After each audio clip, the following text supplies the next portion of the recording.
अस्सलाम वालेकुम जी, कैसे हैं आप सब। रीड विद अक्सर में खुश आमदीद। आज मैं हाजिर खिदमत हूँ हमरा बाय अहमद राव एपिसोड 3 लेकर। तो चलो चलते हैं नॉवल की जानिब। शामिर अब तक जिया की बातों में ही उलझा हुआ था। उसे अशमल का यूं अजीब बर्ताव समझ नहीं आया था। वो साइकाइट्रिस्ट के पास क्यों जाती थी। उसने जिया से हॉस्पिटल का एड्रेस उस दिन मांग लिया था, मगर पिछले काफी दिनों से वो जिया के हवाले से इतना परेशान था कि उसे कुछ समझ नहीं आ रहा था। आज अशमल दफ्तर नहीं आई थी। उसने हॉस्पिटल जाने का इरादा किया। फिर वो अपने दफ्तर से बाहर निकला। दफ्तर से बाहर निकलकर जिया को कॉल मिलाई। तुम तैयार हो ना, आज हमने डॉक्टर के पास जाना है। जिया की आंख सूजी हुई थी। रियू उसके पास बैठा था। असवंत को गए अभी कुछ घंटे भी नहीं हुए थे और वो दीवानों की तरह आंसू बहा रही थी। मुझे नहीं जाना, उसने बेजार होते हुए बोला। मैं तुम्हारी एक नहीं सुनूंगा, मैं तुम्हें लेने आ रहा हूँ, तैयार हो जाओ, उसने सख्ती से बोला था। भाई मुझे नहीं करवाना इलाज, जब असफी पैसे भेजेगा तो मैं इलाज शुरू करवा लूंगी। इतनी खुद मुख्तार मत बनो, मैं तुम्हारा भाई हूँ और मेरी जान भी तुम पर कुर्बान। ये पैसा क्या चीज है, मगर मुझे ऐसा अच्छा नहीं लग रहा, वो बुरा समूह बनाते हुए बोली। अच्छा भाई उधार समझ लो, जब असफन पैसे भेजेगा तो चुका देना। वो जानता था कि जिया के आगे वो अपनी बात नहीं मनवा सकता। जिया ने ओके कहकर फोन बंद किया। थोड़ी देर बाद वो दोनों उसी हॉस्पिटल में मौजूद थे, जिया का डॉक्टर के पास छोड़कर। वो साइकियाट्रिस्ट के दफ्तर की तरफ बढ़ा। उसे सब जानना था। वो दरवाजा बजाकर अंदर दाखिल हुआ। जी, साइकियाट्रिस्ट ने शामिर को देखकर बोला। मुझे आपसे कुछ मदद चाहिए, उसने बैठते के साथ ही बोला। जी कैसी मदद। अशमल नाम की कोई खातून आपके पास आती है। उसके सवाल पर साइकियाट्रिस्ट ने उसे गौर से देखा। जी बिल्कुल, वो क्यों आती है, उसके साथ क्या मसला है। सॉरी, मगर मैं अपने मरीज की पर्सनल इंफॉर्मेशन इस तरह नहीं दे सकती, उसने साफ इनकार किया। मैं जानता हूँ, मगर ये बहुत ज़रूरी है। उसे खुद भी नहीं पता था कि ये क्यों ज़रूरी था। देखें, बात को समझें, मैं ऐसे कैसे किसी को भी अपने मरीज के बारे में बता दूँ। वो सही कह रही थी। शामिर भी अपनी जिद का पक्का था। तो ठीक है, मैं भी इधर से नहीं हिलने वाला जब तक आप मुझे सब बता नहीं देती। वो हाथ बांधे सुकून से कुर्सी पर बैठ गया। साइकियाट्रिस्ट सिक्योरिटी को बुलाने के लिए बाहर निकली, तभी उसका फोन बजा। कॉल अशमल की थी। मैं आज नहीं आ सकती, आज का सेशन आप कैंसिल कर दें। वो गहरे शौक में थी। अदन उसके साथ ही गाड़ी में लेटर सो रहा था। जो उसे अभी पता चला था वो एक दर्दनाक हकीकत थी। शुक्र है आपकी कॉल आ गई। पता नहीं कौन आदमी आपके बारे में पूछने के लिए मेरे दफ्तर में बैठा है, उसने अशमल को आगाह किया। क्या पूछना चाहता है। वो जानती थी कि इसके बारे में कौन पता करने आया था। यही कि आप मेरे पास क्यों आती हैं। उसने दूर खड़े सिक्योरिटी गार्ड को इशारे करके अपने पास बुलाया। जो वो जानना चाहता है आप उसे बता दें, वो गहरा सांस लेकर बोली। जी, उसे हैरत हुई थी। मैंने कहा उसे सब हकीकत बता दें। इतना कहकर उसने फोन काटा। उन दोनों का मिलना उनके वक्त में लिख दिया गया था। साइकियाट्रिस्ट ने सिक्योरिटी गार्ड को वापस जाने का इशारा किया और खुद अपने दफ्तर में वापस बढ़ी। सिर्फ शामिर मुझे मेरी खोई हुई खुशियाँ लौटा सकता है, मुझे उसकी ज़रूरत है, उसने बेइख्तियार सोचा। उसे शामिर की ज़रूरत क्यों थी। क्या था वो राज जो दोनों को जोड़ने वाला था। जिया डॉक्टर के सामने बैठी हुई थी। कल से जिया की कीमोथेरेपी शुरू होनी थी। मैं जानती हूँ कि ये वक्त आपके लिए मुश्किल है, मगर आपको इस बीमारी से लड़ना होगा। डॉक्टर ने उसे मुस्बत रहने का कहा था। वो बस हाँ में सर हिलाती हुई बाहर निकली। इतने में ही असवंत की कॉल आई थी। उसने कॉल उठाई। तुम डॉक्टर के पास गई थी। मैं शामिर भाई को कह कर आया था, वो एयरपोर्ट पर खड़ा था। हाँ, अभी वहीं पर हूँ। वो दिल से उदास थी।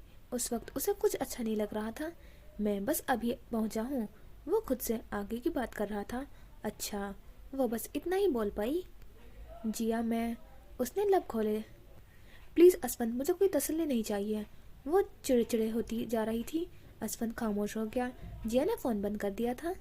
साइकियाट्रिस्ट अंदर दाखिल हुई। शामिर अभी भी टांग पर टांग रखे बैठा था। वो अपनी जगह पर वापस आकर बैठी। आपको अशमल के बारे में जानना है। शामिर ने हाँ में सर हिलाया। तो फिर सुने। वो पिछले 4 साल से पोस्ट ट्रॉमेटिक स्ट्रेस डिसऑर्डर का शिकार है। माजी में उनके साथ जो सब हुआ था उसे भूल नहीं पा रही। वो अब तक उन चीज़ों से आगे नहीं बढ़ पा रही हैं। अशमल शादी के बाद 2 साल तक अपने शौहर के हाथों हरासा होती रही है। उनके शौहर एक जहनी मरीज थे जो कि अशमल को जानवरों की तरह मारा करते थे। अशमल को जहनी तौर पर पागल करने में उन्होंने कोई कसर नहीं छोड़ी। وہ سانس لینے کے لیے رکی تھی اور شامر کو تو جیسے چپ لگ گئی تھی. رئیس اس کے سامنے کتنا اچھا بنتا تھا. اسے رئیس کی حقیقت آج پتا چلی تھی. میں جانتی ہوں کہ وہ ہمیشہ تلخ الفاظ کا چناؤ کرتی ہیں. ان کا لہجہ بھی ہمیشہ سرد ہوتا ہے، مگر وہ خود پر قابو رکھنے کی بہت کوشش کرتی ہیں. وہ ہمیشہ مجھ سے ایک ہی بات کرتی ہیں کہ میں انہیں کچھ ایسی دوائی دوں جس سے وہ نارمل ہو سکیں، لیکن ان کا نارمل ہونا بہت مشکل ہے. وہ زندگی بھر کے لیے اندھیروں میں چلی گئی ہیں. وہ افسوس سے کہتی ہوئی اپنی جگہ سے اٹھی. شامر کو آج احساس ہوا تھا کہ اشمل کے بارے میں کتنا غلط تھا. وہ اشمل نے اتنا سب برداشت کیا تھا اور وہ اس سے بے خبر تھا. تمہیں کسی کی تکلیف کا کیا اندازہ. رئیس کے ساتھ بھی تم مزے میں تھی اور اب بھی مزے میں ہو. اسے اپنی کہی ہوئی ایک ایک بات کا ملال ہو رہا تھا. جیا آج کمرے میں اکیلی تھی. اسے یہ اکیلاپن اندر سے کاٹ کھا رہا تھا. پاس پڑا فون بار بار بج رہا تھا لیکن وہ نہیں اٹھا رہی تھی.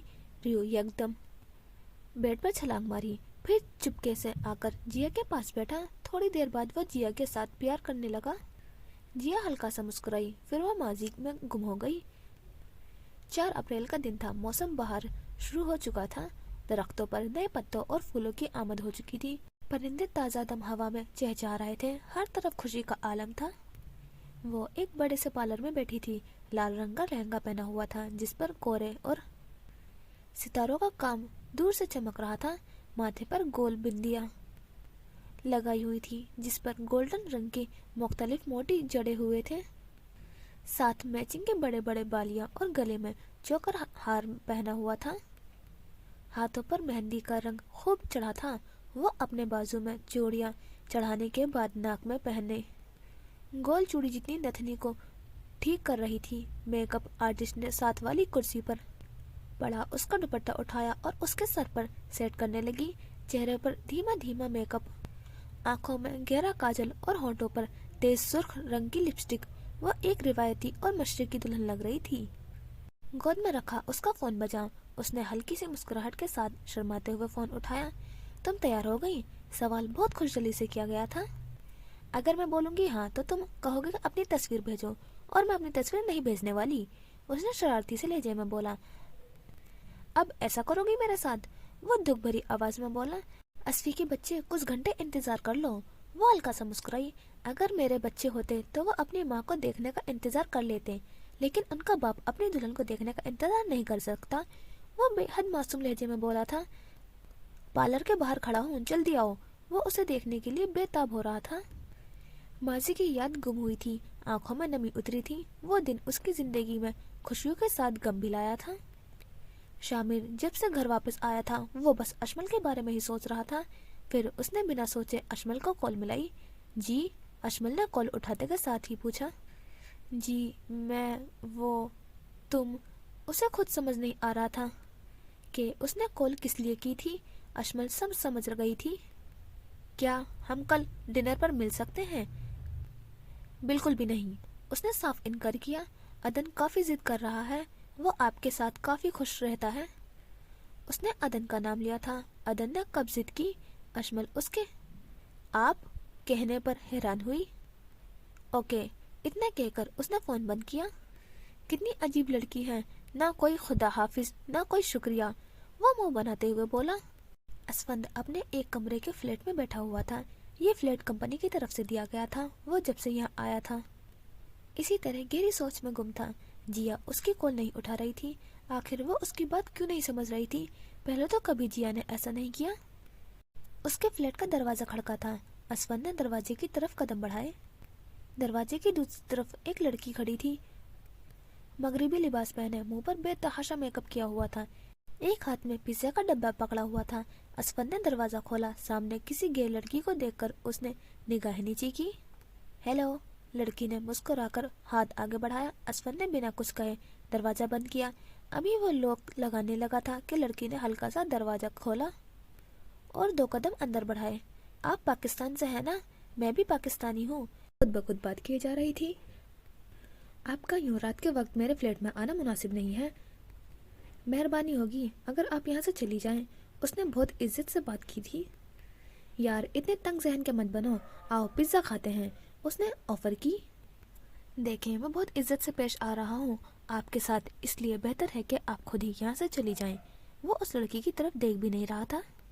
سمجھ گئی، تمہاری ضرور کوئی گرل فرینڈ ہوگی، تبھی اتنے لائل بن رہے ہو، وہ اپنے اندازے لگا رہی تھی۔ الحمدللہ میں شادی شدہ ہوں اور میری بیوی کو ہرگز اچھا نہیں لگے گا کہ میں اس کی غیر موجودگی میں کسی لڑکی سے ملوں، تو محترمہ برائے مہربانی آپ یہاں سے چلی جائیں۔ اس نے لڑکی کو جانے کا اشارہ کیا۔ وہ غصے میں لال ہوتی ہوئی باہر نکلی۔ رات کے 9 بج رہے تھے۔ ایک عالیشان ہوٹل میں بے تحاشا لوگ موجود تھے۔ وہیں پر ایک میز پر شامر سیاہ رنگ کا ٹکسیڈو پہنا ہوا بیٹھا تھا، بال جیل کی مدد سے پیچھے کی طرف بنائے گئے تھے۔ ساتھ میں عدن بیٹھا تھا جس نے باپ جیسا ہی سوٹ پہن رکھا تھا۔ شامر نے ہاتھ میں پہنی گھڑی کی طرف دیکھا، پھر سامنے خالی کرسی کو دیکھا، وہ اب تک نہیں آئی تھی۔ گول میز پر ایک گلاب کے پھولوں کا گلدستہ رکھا تھا۔ وہ ہوٹل کے اندر داخل ہوئی۔ میرون رنگ کی پیروں تک آتی سادہ سی فراک پہنی ہوئی تھی، بالوں کو ہلکے جوڑے میں باندھا ہوا تھا اور بالوں کی 2 لٹیں آگے ماتھے پر گر رہی ہوئی تھی۔ میک اپ بالکل ہلکا سا کیا ہوا تھا۔ وہ ادھر ادھر دیکھ رہی تھی۔ شامر نے اسے دور سے ہی ہاتھ کا اشارہ کر کے اسے اپنی طرف بلایا، پھر وہ اپنی جگہ سے اٹھ کھڑا ہوا۔ اشمل اس کے قریب آ رہی تھی۔ شامر بس اسے ہی دیکھ رہا تھا۔ آج اس نے پہلی بار اشمل کو غور سے دیکھا تھا اور اپنی نظریں نہیں ہٹا پا رہا تھا۔ وہ پاس آئی تو شامر نے اس کے لیے کرسی پیچھے کی۔ وہ اس کرسی پر آ کر بیٹھی۔ کیسا ہے میرا بیٹ مین؟ اس نے عدن سے سوال کیا۔ وہ عدن کو دیکھ کر بہت خوش ہو جایا کرتی تھی۔ بہت خوش، وہ مسکرا کر بولا۔ شامر اشمل کے سامنے رکھی کرسی پر دوبارہ بیٹھا۔ یہ عدن نے آپ کے لیے لیا تھا۔ اس نے گلدستہ اشمل کی طرف بڑھایا۔ بابا جھوٹ نہیں بولتے، یہ گلدستہ آپ نے لیا تھا۔ عدن نے جھٹ سے شامر کو جھوٹا ثابت کیا۔ شامر کو شرم کے مارے ٹھنڈے پسینے آنے لگے۔ اشمل مسکرائی تھی۔ عدن کل تو ہم ملے تھے، پھر آج ڈنر کے لیے ضد کیوں کی؟ اس نے جان بوجھ کر پوچھا۔ نہیں، میں نے تو کوئی ضد نہیں کی، اس نے جھٹ سے انکار کیا اور شامر نے منہ دوسری طرف کر لیا تھا۔ اشمل کی مسکراہٹ گہری ہوئی تھی۔ میری طرف دیکھو، اس نے شامر کی طرف نظریں جماتے ہوئے کہا۔ شامر نے بے اختیار اس کی طرف دیکھا۔ کہو کہ یہ گلدستہ تم لائے ہو۔ وہ اس کی آنکھوں میں مسلسل دیکھ رہی تھی۔ شامر بھی جیسے اس کی سیاہ آنکھوں میں کھو سا گیا تھا۔ یہ گلدستہ میں لایا ہوں، اس نے اشمل کے الفاظ دہرائے۔ ایک لڑکی کو پھول دینے کا مطلب سمجھتے ہو؟ اس نے سوال کیا۔ ہاں، وہ جھٹ سے بولا۔ نظر سے نظر تک کا سفر ابھی جاری تھا۔ نہیں تھا اپنا، پھر بھی اپنا اپنا لگا۔ کسی سے مل کر بہت دیر بعد اچھا لگا۔ جن پر وہ آنکھیں اٹھی ہیں ان سے جا کر پوچھو، ڈوبنا کیا ہوتا ہے، پار اترنا کیا ہوتا ہے۔ معافی چاہتا ہوں، پتہ نہیں میں کیا سوچ کر لے آیا۔ آپ کسی کی بیوی ہیں۔ اور اسے سائیکیٹرسٹ کی باتیں یاد آئیں۔ اگلے الفاظ زبان پر ہی رہ گئے تھے۔ وہ بس جلدی میں بول گیا تھا۔ اسے اندازہ تھا کہ رئیس کا ذکر بھی اشمل کو تکلیف دے گا۔ میں نے 2 سال پہلے ہی کورٹ میں خلا کا مقدمہ درج کر دیا تھا۔ اب میں اس کی بیوی نہیں ہوں، اس نے بنا کسی جذبات کے یہ بات بولی تھی۔ بابا مجھے بھوک لگی ہے۔ عدن کو ان کی باتیں کچھ بھی سمجھ نہیں آ رہی تھی۔ ہاں میرے بیٹ مین، ابھی کھانا آرڈر کرتے ہیں۔ پھر اس نے ویٹر کو اشارہ کیا۔ اب وہ تینوں بیٹھے ڈنر کر رہے تھے۔ یہ رات کتنی حسین تھی واقعی۔ جیا کچن میں کھڑی اپنے لیے ناشتہ بنا رہی تھی۔ اسفندیار اس کے ساتھ ویڈیو کال پر موجود تھا۔ وہ جیا کو لٹکا ہوا چہرہ دیکھ کر دل ہی دل میں مر رہا تھا۔ جیا، اس نے پیار سے بولا۔ ہاں، وہ بنا اس موبائل کی طرف دیکھے بولی تھی۔ کب تک ناراض رہو گی؟ وہ درد بھرے لہجے میں بولا۔ میں ناراض نہیں ہوں، میں بیزار آئی ہوئی ہوں۔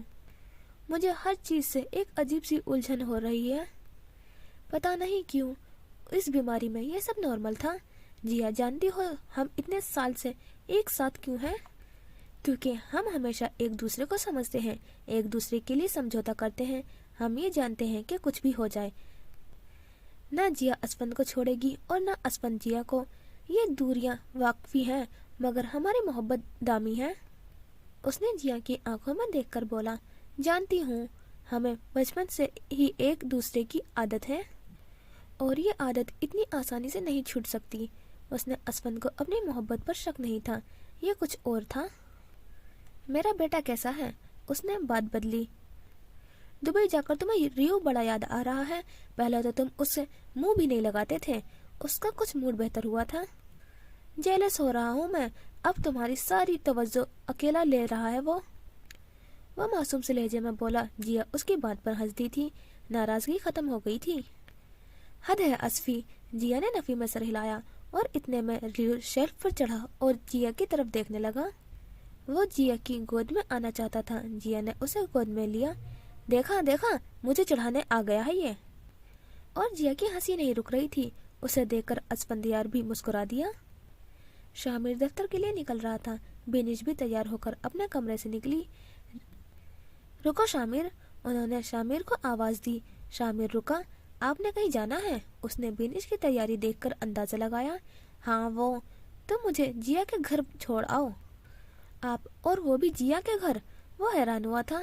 بیٹی ہے وہ میری، یہ وقت اس کے لیے مشکل ترین ہے، اسے ہم سب کی ضرورت ہے۔ وہ آخرکار ماں تھی اور ماں اپنے بچوں سے زیادہ دیر ناراض نہیں رہ سکتی۔ شامر نے انہیں چلنے کا اشارہ کیا۔ تھوڑی دیر بعد وہ دونوں گاڑی میں بیٹھے تھے۔ ویسے اشمل کیسی لگتی ہے تمہیں؟ انہوں نے شامر کی طرف دیکھ کر سوال کیا۔ پتہ نہیں، پتہ اسے سب تھا، بس وہ بتانا نہیں چاہتا تھا۔ اتنی پیاری ہے وہ، بینش نے اس کی تعریف کی تھی۔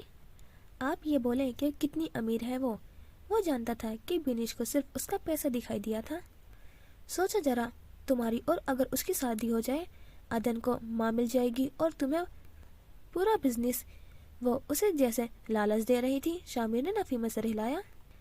آپ صرف اسے استعمال کرنے کا سوچ رہی ہیں، مگر یہ ایسی کوئی ارادہ نہیں رکھتا۔ میں اسے دوبارہ کسی کے ہاتھوں استعمال ہوتا نہیں دیکھ سکتا۔ آخری بات اس نے ہلکی سی بولی تھی۔ بینش اس کی بات پر غور نہیں کیا تھا۔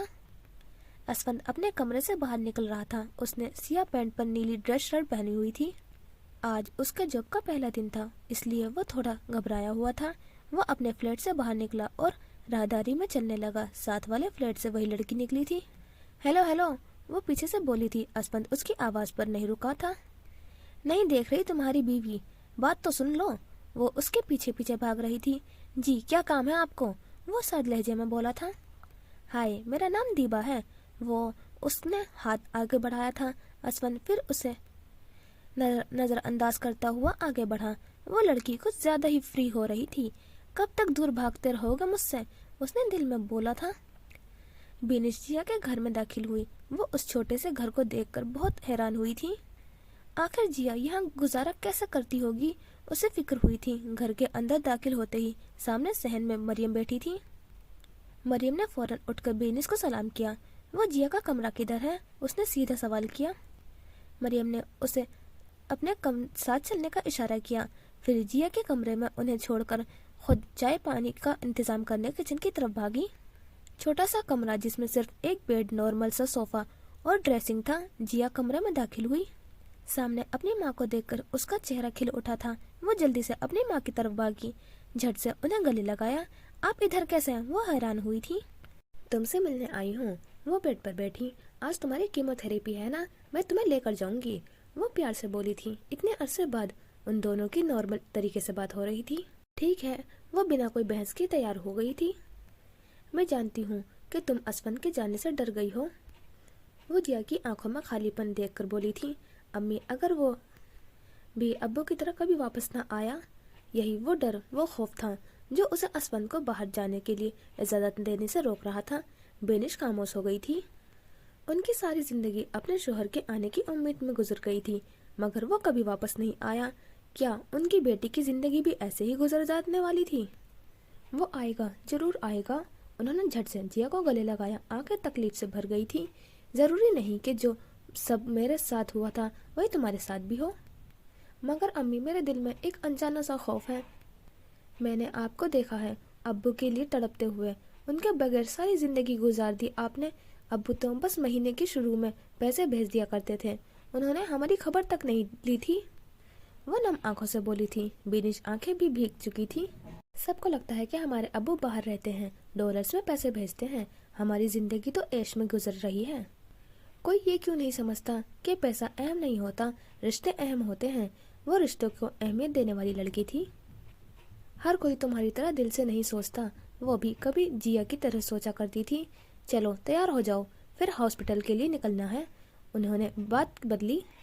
جیا اٹھ کر الماری کی طرف بڑھی۔ शामिर अपने ऑफिस में बैठा कुछ अहम कागजात देख रहा था। सामने ही उसका पर्सनल सेक्रेटरी खड़ा था।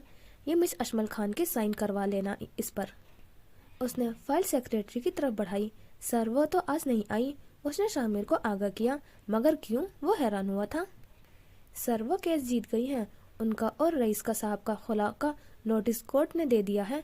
अब इस बिजनेस पर उनका कोई हक नहीं। और शामिर की आंखें फटी की फटी रह गई थी। मतलब अब वो ऑफिस नहीं आएंगी। और उसे बहुत बुरा लगा था। यस सर, रईस साहब का कोई वारिस तो है नहीं, ये सारा बिजनेस हुकूमत के अंदर चला जाएगा। अजमल मैडम को भी 15 दिन का नोटिस मिला है। इससे पहले पहले उन्हें वो घर भी खाली करना होगा। अजमल के नाम कुछ नहीं था और अब खुला के बाद उसका कोई हक भी नहीं था उस पर। मगर वो अकेली लड़की किधर रहेगी, उसे बेइख्तियार अजमल की फिक्र हुई। अजमल अपने कमरे में बैठी लैपटॉप पर जर्नल लिख रही थी। काश ये कदम मैंने उस पहले थप्पड़ पर उठा लिया होता। काश मैं खुद को बर्बाद होने से बचा लिया होता। उस वक्त मैं सोचती थी कि अगर मुझे तलाक हो गई तो मैं अकेली लड़की किधर जाऊंगी। और आज जैसे उस सब की परवाह ही नहीं है। मैं खुश हूँ, बहुत खुश। वो मुतमईन थी। अगर कोई इंसान बीमार होता है तो हम उसे फौरन दवाई लेने का कहते हैं, ये नहीं कहते कि सब्र करो। अगर कोई इंसान भूख से तड़प रहा होता है तो हम उसे फौरन खाना देते हैं, ये नहीं कहते कि सब्र करो। अगर कोई इंसान जख्मी होता है तो हम उसे मरहम पट्टी करते हैं, ये नहीं कहते कि सब्र करो। जब एक औरत अपने शोहर के हाथों हरासा होती है, उसके तशद्दुद का निशाना बनती है, तो उसे सब्र करने का क्यों कहा जाता है? क्यों उसे समझौता करने पर मजबूर किया जाता है? क्या तलाक के बाद की रुसवाई उन तकलीफों से बढ़कर होती है? क्यों हमारा मुआशरा तलाक को कबूल नहीं करता? बड़ा आसान होता है ये कहना कि अगर मारता है तो क्या हुआ, प्यार भी तो करता है। लानत है ऐसे प्यार पर जहाँ इज्जत या मुकाम ही ना हो। जो प्यार करता है वो हर हाल में प्यार करता है, चाहे वो गुस्से में हो या उदास। दूसरी जानिब हमारी आधी से ज्यादा ख्वातीन को लगता है कि वो अपने वाले को फिक्स कर सकती हैं। एक दिन उनका शोहर बिल्कुल ठीक हो जाएगा, वो फिर उन पर हाथ नहीं उठाएगा। मगर मैं सोचती हूँ कि जिन हैवानों के उनकी माँ इंसान न बना पाई, उसको एक गैर लड़की कैसे फिक्स कर सकती है? बहुत ही सर पर चढ़ा रखा है हमने मोहब्बत को। कोई इंसान भी मोहब्बत में नहीं बदलता। मोहब्बत तो बस खुद को धोखा देने वाली बात है।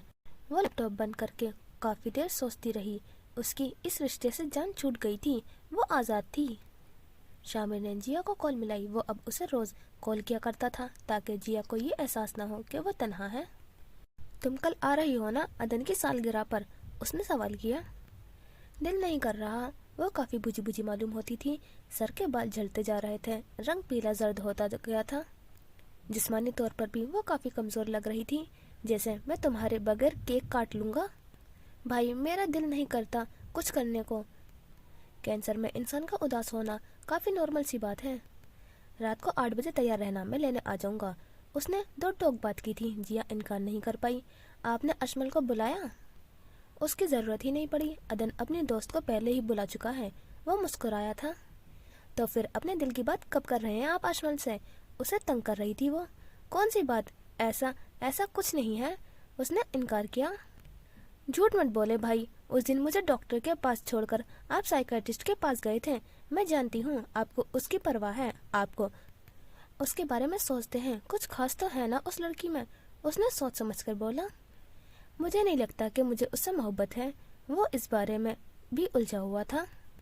मैंने कब कहा कि आपको मोहब्बत है? हर चीज मोहब्बत नहीं होती, कुछ चीजें जरूरत होती हैं। और इस वक्त आप दोनों को एक दूसरे की जरूरत है। आपको एक अच्छी लाइफ पार्टनर की जरूरत है जो आपके साथ साथ अदन को भी कबूल करे। कब तक आप अदन को अकेले पालेंगे? अगर उसे माँ का प्यार ना मिला तो उसे जात में कुछ अधूरापन रह जाएगा। और अजमल उसका सोचें, वो बेसहारा हो गई है। 4 साल से वो तन्हा रह रही थी और अब खुला के बाद उसकी आखिरी छत भी उससे छीन ली गई है। वो भरी दुनिया में अकेली है। उसे आप जैसे किसी इंसान की जरूरत है जो उसका हाथ थामे और उसे अपने साथ लेकर चले। उसे अजमल की खुला का बेनिश ने बताया था। और शादी समझौते का ही तो नाम है। इसकी कमी आप पूरी करें, वो आपकी कमी पूरी करे। वो सच कह रही थी। शामिर ने खामोशी से फोन काट दिया। अब वो उस बारे में संजीदगी के साथ सोचना चाहता था। फजर की अजान उसके कानों में गूंजी। वो फौरन बिस्तर छोड़कर उठा। वजू करने के बाद अपने रब के आगे सजदा किया। नमाज पढ़ने के बाद वो जाए नमाज पर बैठा था, हाथ फैलाए। वो अपने अल्लाह से दुआ मांग रहा था। तेरे सामने मैं एक मामूली सा मिट्टी का ढेर हूँ, मैं नाचीज जिसका वजूद तेरे बगैर खाक है। तेरे सामने हाथ फैलाए बैठा हूँ। मेरी सब ख्वाहिशात, सब तमन्नाएं तू ही सुनता है और पूरी करता है। और आज यहाँ तेरे आगे सर झुकाए मैं अपनी जिंदगी के लिए दुआ मांग रहा हूँ। या अल्लाह, मेरी जिया को जल्द अज जल्द सेहत याब कर दे। वो मेरी शरीके हयात है, मेरी हयात में तूने ही उसे शामिल किया है। यूँ मुझे उससे जुदा ना कर। मैं कोई नेक सालिहा इंसान नहीं हूँ, ना ही मैं सब गुनाह उससे पाक हूँ। लेकिन अल्लाह, तू तो गुनाहगारों को भी सुनता और कबूल करता है। अगर तू सिर्फ नेक परहेजगार की दुआएं और ख्वाहिशात पूरी करता तो आज दुनिया में सब नाखुश होते और नाकामी अपने माथे पर सजाए घूम रहे होते। मैं तुझसे अपनी जिंदगी मांगता हूँ, मैं तुझसे जिया को मांगता हूँ, उसे इस बीमारी से निकाल दे। मेरे मालिक, मेरे आंसू मेरी फरियाद को रायगा ना जाने दे, मुझे मेरी जिंदगी बख्श दे। आँख से आखिरी आंसू उसकी हथेली पर आकर गिरा। उसे यकदम जिया की याद आई थी। वो माजी की याद में गुम हुआ। कमरे में गहरी खामोशी थी। रियू बेड पर पुरसुकून से लेटा था। खामोश दीवारों में असफंद की अल्लाह की अकबर की सदा गूंजी। वो नियत बांधे जाय नमाज पर खड़ा था। उसके 2 कदम पीछे जिया भी अपने जाय नमाज पर हाथ बांधे खड़ी थी। वो दोनों रोज सुबह फजर की नमाज एक साथ अदा करते थे। असफंद इमामत करवाता था और जिया उसके साथ नमाज अदा करती थी। उस वक्त कमरे में समात असफंद की तिलावत की आवाज़ गूंज रही थी। फिर उसने अल्लाह अकबर करके रुकू किया। जिया भी रुकू की हालत में गई। उनकी नमाज जारी थी और रियू बेड पर लेटा मजे से तिलावत कुरान पाक सुन रहा था। हर चीज़ इधर से उधर हो सकती थी, मगर उनकी फजर की नमाज एक साथ अदा करना नहीं। अगर किसी दिन जिया उठने में सुस्ती करती तो असफंद ज़बरदस्ती उसे उठाया करता था। और जब असफंद नींद में नमाज को देर कर रहा होता था तो जिया उसे बिला झिझक उसे गुस्से से उठाती थी। और बेशक वह रिश्ते कामयाब होते हैं जहाँ दीन और दुनिया को साथ लेकर चला जाए, जहाँ आपके हमसफर को अपनी नमाज के साथ साथ आपकी नमाज की भी फिक्र हो। नमाज अदा करने के बाद जिया छोटी छोटी मसनून दुआएं का विर्द करने लगी और असफंद उसकी गोद में सर रखे आंखें बंद करके लेट गया।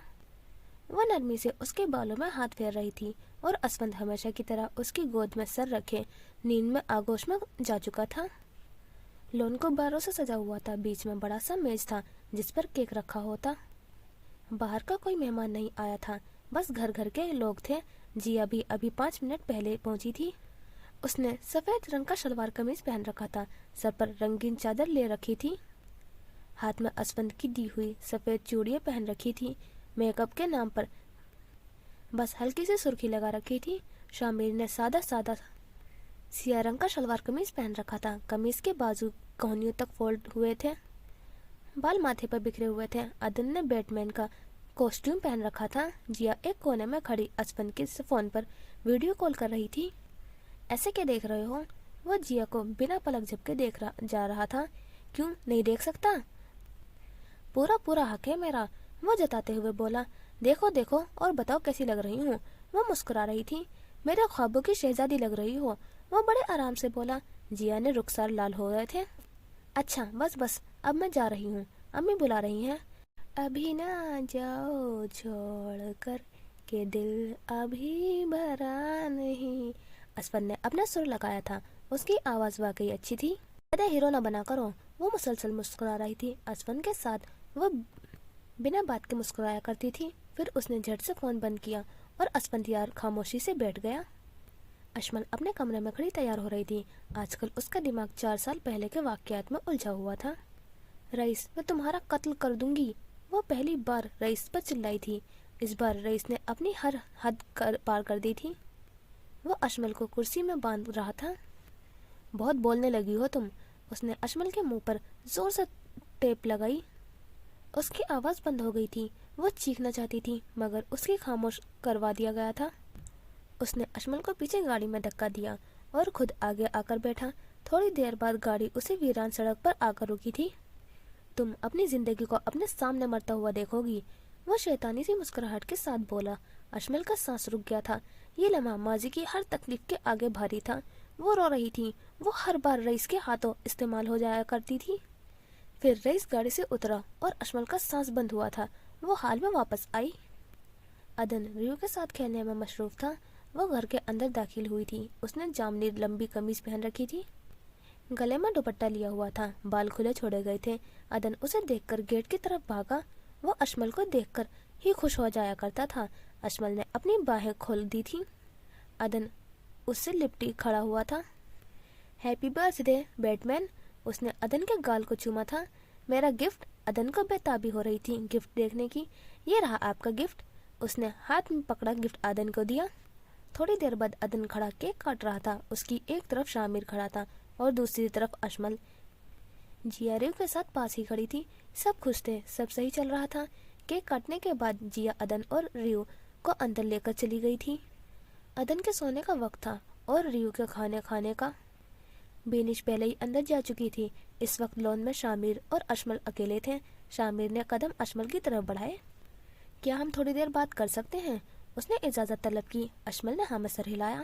دیکھیں میں جانتا ہوں کہ یہ وقت آپ کے لیے کافی مشکل ہے. کچھ دنوں میں آپ کے سر سے چھت چھین لی جائے گی.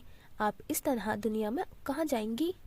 آپ کو نہیں لگتا کہ آپ کو کسی سہارے کی ضرورت ہے؟ وہ باتوں ہی باتوں میں پوچھنا چاہتا تھا کہ کیا وہ شادی کرنا چاہتی ہے یا نہیں. میں پچھلے سالوں سے اکیلی رہ رہی ہوں. مجھے نہیں لگتا کہ مجھے کسی کی ضرورت ہے. تم اپنی بات کرو. اس نے فٹ سے جواب دیا. وہ نہ جانے کیوں مسکرایا تھا. چلو میں اپنی بات کرتا ہوں. مجھے کسی سہارے کی ضرورت ہے. کسی ایسی لڑکی کی جو مجھے عدن کے ساتھ قبول کرے, جس کے دکھ سکھ میں اس کا ساتھ دوں اور وہ میرے دکھ سکھ میں میرا ہمراہ رہے. اس نے نرم لہجے میں بولا. اشمل خاموش تھی. کیا آپ مجھ سے نکاح کریں گی؟ سوال بہت اچانک تھا. اشمل 2 لمحے کے لیے ساکت ہوئی. اوکے کب کرنا ہے نکاح؟ شامر کو پورا امید تھی کہ اشمل انکار کر دے گی. اس نے پلٹ کر اشمل کو دیکھا. وہ بالکل اپنے ہوش و حواس میں بولی تھی. شامر کو یقین نہیں آیا تھا. بولو کب کرنا ہے؟ اس نے اپنے الفاظ دہرائے. وہ اسے کچھ سمجھ نہیں آیا رہا تھا. وہ لڑکی اچانک کیسے مان گئی؟ اس جمعے کو سادگی سے نکاح بہتر رہے گا. اس نے ہمت کر کے بولا. اوکے پھر جمعہ کو ملتے ہیں. اتنا کہہ کر وہ آگے بڑھی. وہ اپنے ہوش میں تو تھی نا. کہیں وہ مذاق تو نہیں کر رہی تھی؟ شامر اب تک یہ مذاق سمجھ رہا تھا. سب ایک دم کیوں ٹھیک ہو رہا تھا؟ کہیں کچھ خراب تھا؟ شامر عدن کے کمرے میں داخل ہوا. سامنے بیڈ پر عدن اور ریو ایک دوسرے سے لپٹ کر سو رہے تھے. جیا کمرے میں ٹہل رہی تھی. وہ بار بار اسفن کو کال کر رہی تھی مگر وہ کال نہیں اٹھا رہا تھا. شامر کو دیکھ کر جیا اس کی طرف بڑھی. کیا کہا اس نے پہلا سوال کیا. شامر خاموش رہا. ایسا بھی کیا کہہ دیا؟ اسے الجھن ہوئی. وہ مان گئی. آنکھوں میں بے یقینی تھی. وہ اب تک شوق میں تھا. میں نے کہا تھا نا کہ وہ مان جائے گی. جیا خوشی ہوئی تھی. بہت خوش. وہ ضروری مذاق کر رہی ہوگی. اتنا بڑا مذاق کوئی نہیں کرتا. آپ کو اتنا شک کیوں ہے؟ وہ یہ سب شامر کا وہم سمجھ رہی تھی. وہ لڑکی اتنی آسانی سے اتنی جلدی کیسے مان گئی؟ وہ حیران تھا. بھائی شک کی بھی حد ہے. اچھا چلے ایک کام کرتے ہیں. اس نے شامر کے پریشانی کا حل نکالا. میں اشمل کو کال کرتی ہوں اور پوچھتی ہوں کہ وہ سچ میں راضی ہے یا کوئی اور بات ہے. اس کا یہ مشورہ شامر کو کچھ خاص نہیں لگا مگر پھر بھی وہ مان گیا. جیا نے اشمل کا نمبر شامر کے موبائل سے لیا اور اپنے فون سے کال ملائی. ہیلو. اشمل نے کال اٹھا لی تھی. جیا نے پہلے ہی کی تھی. جی کون؟ میں جیا بات کر رہی ہوں, شامر کی بہن. اس نے اپنا تعارف کروایا. شامر نے اسے اسپیکر پر آن کرنے کو بولا تھا. جیا نے جھٹ سے کال اسپیکر پر لگائی. جی بولے. وہ میں نے پوچھنا تھا کہ آپ شامر بھائی کے ساتھ مذاق تو نہیں کر رہی تھی؟ مطلب واقعی آپ کو اس نکاح پر کوئی اعتراض نہیں؟ اس نے شامر کو دیکھتے ہوئے سوال کیا. وہ بنا آواز بول کر جیا کو بتا رہا تھا کہ یہ پوچھو. پہلی بات میرا اور شامر کا کوئی مذاق نہیں ہے اور دوسری بات اپنے بھائی سے بولو کہ وہ خود مجھ سے بات کرے. اس نے 2 ٹوک انداز میں بات کی. کیوں شامر تمہیں مجھ سے ابھی سے شرم آنے لگی ہے؟ وہ تھوڑا اونچا سا بولی. شامر اور جیا نے حیرت سے ایک دوسرے کو دیکھا. وہ لڑکی بہت چالاک تھی, بہت چالاک. جیا نے موبائل شامر کے حوالے کیا. اسے کافی شرمندگی ہو رہی تھی. وہ کیا ہم کل مل سکتے ہیں؟ اس نے ہمت کر کے لب کھولے. بالکل نہیں, اب ملاقات جمعے کو ہی ہوگی نکاح کے وقت. اس نے اپنی بات مکمل کی اور شامر کی بات سنے بنا فون کاٹ دیا. دن گزر رہے تھے. جیا اور اسفن کے بیچ صرف ایک فون کال کا رابطہ ممکن تھا. وہ پہلے کی طرح ایک دوسرے کے ساتھ بیٹھ کر بات نہیں کر سکتے تھے، نہ ہی وہ دونوں ایک دوسرے کی آدھی زندگی سے واقف تھے۔ اکثر تو ایسا ہوتا تھا کہ اسفند کال کرتا تھا تو جیا سو رہی ہوتی تھی، اور جب جیا کال کرتی تھی تو اسفند کام میں مصروف ہوتا تھا۔ دونوں کی زندگی بدل گئی تھی، دوریاں بڑھ گئی تھی، مگر وہ دونوں اب بھی ساتھ تھے، کیونکہ وہ ایک دوسرے کو سمجھتے تھے، جانتے تھے اور بھروسہ کرتے تھے۔ اسفند یار نے پارٹ ٹائم میں نوکری شروع کر دی تھی، اس لیے وہ زیادہ تر مصروف رہتا تھا۔ وہ ایک بڑے سے مارٹ میں سیلس مین کی جاب کر رہا تھا۔ اسفند اس وقت بس زیادہ سے زیادہ پیسہ کمانا چاہتا تھا۔ سیلس مین کی ٹی شرٹ پہنے، سر پر ٹوپی لی ہوئی تھی۔ سنیں، یہ حلال تو ہے نا؟ اسفند کو پیچھے سے آواز آئی۔ وہ مڑا، اس کے سامنے کھڑی لڑکی کو دیکھ کر اسے سخت چڑ ہوئی تھی۔ آپ انگریڈینٹ ڈسکرپشن پڑھ لیں۔ اس نے دیوا کے ہاتھ میں پکڑے پاستا کی طرف اشارہ کیا۔ کیا تم ہمیشہ اسی طرح سڑے رہتے ہو؟ اس نے ہاتھ باندھے کر سوال کیا۔ میں غیر لڑکیوں سے بات نہیں کرتا۔ اس نے صاف بات کی تھی۔ دیوا کھل کر ہنس دی۔ میں صرف تم سے دوستی کرنا چاہتی ہوں اور کوئی ارادہ نہیں ہے میرا۔ اس نے خود کو کلیئر کیا۔ اور مجھے دوستی نہیں کرنی۔ آپ میرے لیے مشکل کھڑی مت کریں۔ اس نے منہ پر انکار کیا تھا۔ یار، تم دبئی میں اکیلے بنا کسی دوست کے کیسے رہو گے؟ اس نے ہمدردی دکھائی۔ جی میم، یہ بالکل حلال ہے، اور کوئی مدد چاہیے ہو تو کسی اور سیلس مین سے رابطہ کر لیجیے گا۔ میری ڈیوٹی ختم ہو گئی ہے۔ اس نے دیوا کی بات نظر انداز کرتے ہوئے اپنی بات کی اور آگے چل دیا۔ جمعہ کا دن آج بہت بڑا دن تھا۔ آج ہر رات سے پردہ اٹھنے والا تھا۔ وہ اپنے کمرے میں کھڑا تیار ہو رہا تھا، سفید شلوار قمیض پہنے۔ بار بار وہ خود کو شیشے میں دیکھ رہا تھا۔ بال پیچھے کی طرف بڑے نفاست سے بنائے ہوئے تھے، ہاتھ میں چمڑے کی گھڑی پہن رکھی تھی۔ جیا کمرے میں داخل ہوئی۔ اس نے سی گرین رنگ کی لمبی فراک پہن رکھی تھی، گلے میں عرضی گلابی رنگ کا اورگینزا کا دوپٹہ لے رکھا تھا۔ بال ہلکے ہلکے کرل کیے ہوئے تھے، میک اپ بڑی نفاست سے کیا ہوا تھا۔ وہ واقعی پیاری لگ رہی تھی۔ اس نے عدن کا ہاتھ پکڑ رکھا تھا، جس نے سفید شلوار قمیض پر نیلی ویسٹ کوٹ پہن رکھی تھی۔ بہت پیارے لگ رہے ہیں بھائی۔ وہ اپنے بھائی کو دلہا بنے دیکھ کر بہت خوش ہوئی تھی۔ شامر ہلکا سا مسکرایا۔ پھر جیا نے بیڈ پر رکھی سفید رنگ کی شیروانی اٹھائی اور شامر کی طرف بڑھائی۔ شامر نے اس کے ہاتھ سے شیروانی پکڑ کر پہننا شروع کی۔ بیٹ مین، میری بات سنو۔ وہ نیچے بیٹھا عدن کو اپنی طرف بلایا۔ آپ خوش ہونا؟ اسے صرف عدن کی خوشی عزیز تھی، بہت زیادہ۔ بابا، اب اشمل ہمارے ساتھ رہے گی نا؟ وہ واقعی بہت بھولا تھا۔ شامر مسکرایا۔ جیا ریو کو دیکھنے باہر گئی۔ شامر نے عدن کے ماتھے کو چوما۔ عدن کے ہاتھ بہت خشک ہو رہے تھے۔ اس نے ڈریسنگ ٹیبل سے باڈی لوشن اٹھایا اور اس کے ہاتھ پر لگانے لگا۔ اس نے عدن کی قمیض کے بازو اوپر کیے اور پھر ان پر لوشن لگانے لگا۔ یکدم وہ رکا، ماتھے پر بل پڑ گئے تھے۔ عدن کی سیدھی بازو پر گول سا نشان بنا ہوا تھا، جیسے ادھر خون جم گیا ہو۔ یہ نشان؟ اس نے عدن کی بازو کی طرف اشارہ کیا۔ بیٹا، آپ کو کوئی چوٹ لگی تھی؟ اسے حیرت ہوئی۔ نہیں بابا، یہ نشان تو… وہ خاموش ہوا۔ بابا کو بتاؤ، اس نے نرمی سے پوچھا۔ بابا، وہ میں اس دن اشمل کے ساتھ گھومنے گیا تھا، یہ نشان اس دن سے ہے۔ اس کی بات پر شامر چونکا۔ اس دن آپ کو کوئی چوٹ لگی تھی؟ آپ نے مجھے کیوں نہیں بتایا؟ وہ غصہ نہیں ہوا تھا، بس حیران ہوا تھا۔ نہیں بابا، مجھے کوئی چوٹ نہیں لگی تھی، میں کچھ دیر کے لیے سو گیا تھا اور جب اٹھا تو میرا بازو درد کر رہا تھا، وہ معصوم سے لہجے میں بولا تھا۔ شامر کو جھٹکا لگا۔ اس نشان کا عدن کی بازو پر کیا مطلب تھا؟ اور اس سے بھی بڑی بات، اشمل اس کے ساتھ تھی، کچھ تو تھا جو اس سب میں غلط تھا۔ اس نے اپنے قدم باہر کی طرف بڑھائے۔ وہ بنا کچھ بتائے اپنی گاڑی میں بیٹھا۔ اسے اسما سے بہت سارے جواب چاہیے تھے، ابھی اور اسی وقت۔ وہ کبھی بھی اتنا نہیں الجھا تھا۔ اشمل بیوٹی پارلر میں بیٹھی تھی۔ جیا نے بنا اس سے پوچھے اس کی اپائنٹمنٹ پارلر میں لے لی تھی۔ لال رنگ کا گھیروں والا لہنگا پہن رکھا تھا جو کہ بینش نے بھیجا تھا۔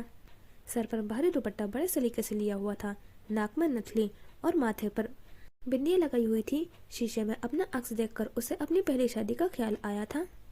وہ اس دن کتنا خوش تھی اور آج اس نے کوئی خوشی نہ تھی اور نہ ہی کوئی دکھ۔ دل میں بس ایک خوف تھا، اگر شامر بھی رئیس کی طرح نکلا۔ وہ نہیں جانتی تھی کہ اس کی زندگی ایک عذاب سے نکل کر دوسرے عذاب میں دھنسنے والی تھی یا پھر اس کی زندگی خوشحال ہونے والی تھی۔ بس ایک بات تھی جو اسے مطمئن کر رہی تھی اور وہ تھا عدن کا خیال۔ اس نے جھٹ سے عدن کو کال ملائی۔ कैसा है मेरा बेटा? उसने बहुत प्यार से सवाल किया। मैं बहुत खुश हूँ अशमल, उसने खुश दिली से जवाब दिया। आप मुझे मामा बोला करो, उसने इल्तिजा की। मामा, और अदन के मुंह से खुद के लिए ये लफ्ज़ सुनना उसे दिल तक सुकून पहुंचा गया था। उसे दुनिया की कोई चीज़ इतना खुश नहीं कर सकती थी जितना ये लफ्ज़ खुश कर रहा था। शामिर अशमल के घर के अंदर दाखिल हुआ। घर बिल्कुल वीरान पड़ा था, न कोई नौकर न कोई मेहमान।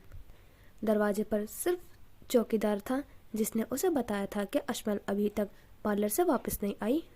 उसने अशमल को कॉल मिलाई, वो कॉल नहीं उठा रही थी। उसने अंदर की तरफ कदम बढ़ाए।